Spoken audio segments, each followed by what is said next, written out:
Good morning. It is October 25th, so you know what that means. It's time for us to get into Proverbs chapter 25. If you're interested in any of the resources that I use today, you already know it is linked in the description box. Why? Because I got you. And this is what we do. And also what we do is comment the verses that stood out to you so that we can explore this journey together. I love it for us. Let's get into the verses that stood out to me in chapter 25. And these verses are from Solomon, but they're collected by men in Hezekiah. So Hezekiah was a king after King Solomon, and it was about 270 years after King Solomon actually died when this collection was actually put together. The crazy part is that when I was looking at EnduringWord.com, they said that King Solomon had wrote over 3,000 Proverbs. And King Solomon was spitting facts left and right.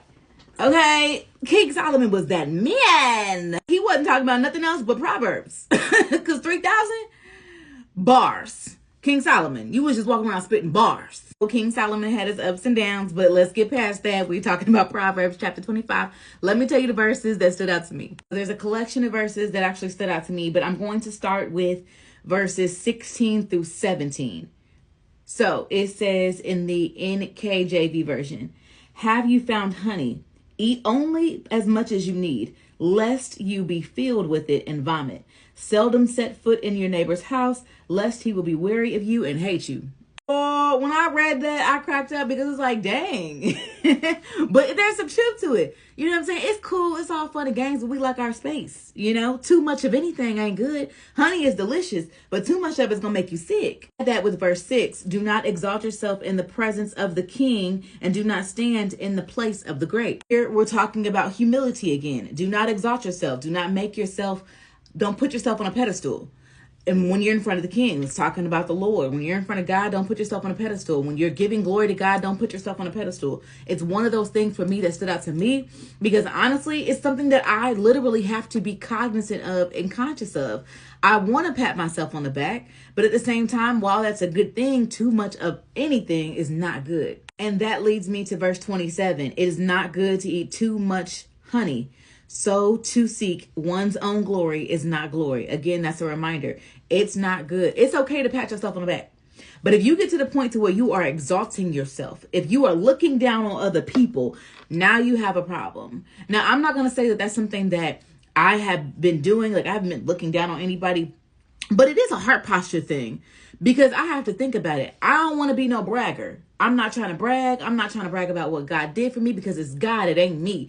And being mindful of that. And even when it comes to doing these Bible studies, I have to be humble because honestly, you know, when we're reading the Bible and we're interpreting these things and we're learning, there's also room for improvement. But God is working through each and every one of us for ourselves and for other people. So reminding your place. Like chapter 25 verse 6 said, "Do not stand in the place of the great." Be mindful of your place. Our place is to exalt God, not ourselves. Does that make sense? 21 through 22. "If your enemy is hungry, give him bread to eat. And if he is thirsty, give him water to drink.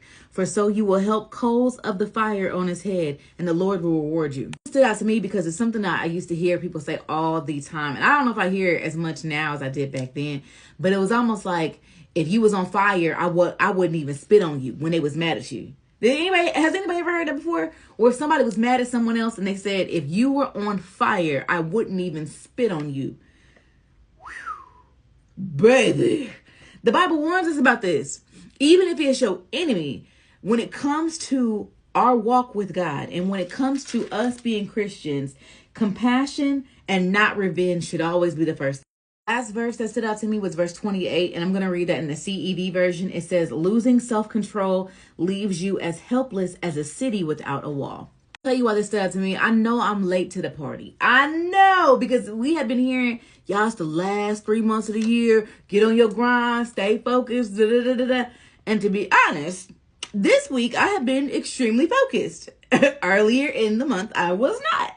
And so this is reminding me of the goals. Lock in, twin. Lock in. If you already locked in, girl, you doing it. Keep it up. For me, I'm kind of just now locking in. You know, I'm kind of just now locking in. The last 3 months of the year, I want to be just fundamentally different than all of 2020. What year are we in? 4, I think.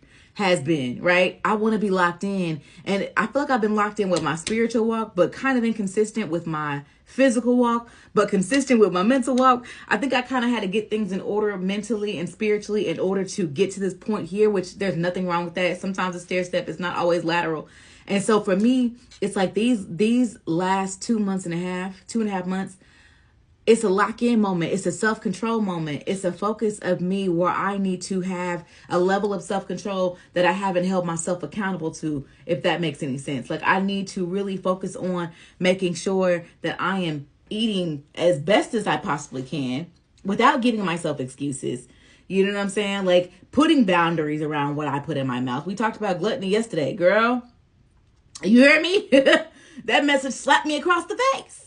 But even with the gym, like being consistent with making sure I show up in there, because the me in January of 2025 should not be the same me sitting here in front of you on October 25th of 2024. It shouldn't be the same person. There should be a level of growth there in all aspects, financially, mentally, spiritually, physically. I want to keep growing. And so for me, this verse stood out to me because there's been moments lately where I have lost self-control. Have you ever tried those peanut butter cups from Aldi's? The serving size is 3. There's been times when I had 3 servings of 3. You see what I'm saying? The self-control ain't there. They $2 and something. And they're delicious and they taste better than Reese cups. But my self-control was lacking. So now I know I can't buy them no more because I don't have control. That was an odd rant. But these are the verses that stood out to me today. Comment the verses that stood out to you. And I'll see you tomorrow for chapter 26. Okay, bye.